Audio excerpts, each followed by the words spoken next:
Le livre du ciel, tome 8, 26 août 1908.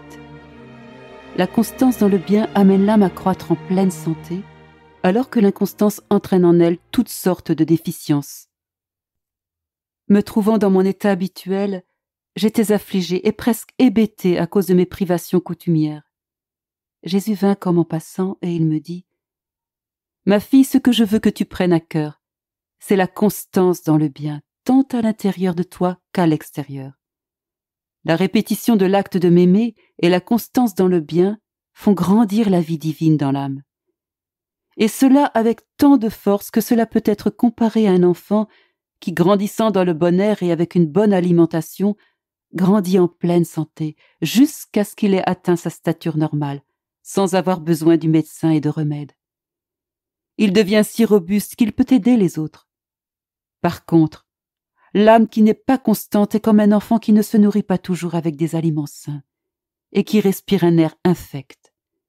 Il devient maladif et à cause de sa mauvaise alimentation, ses membres ne se développent pas adéquatement. Il se développe avec des défauts. Une tumeur se forme à un endroit, un abcès à un autre. En conséquence, il marche en boitant et parle avec difficulté. On peut dire qu'il est un pauvre infirme. Bien que certains de ses membres soient en bon état, ses membres défectueux sont plus nombreux. Et même s'il consulte des médecins et prend des médicaments, cela ne lui fait pas beaucoup de bien parce que son sang est infecté par une atmosphère polluée et parce que ses membres sont faibles et défectueux à cause de sa malnutrition. Il deviendra un adulte, mais sans atteindre sa vraie stature. Il aura toujours besoin d'aide et ne pourra pas aider les autres. Il en va ainsi pour l'âme inconstante.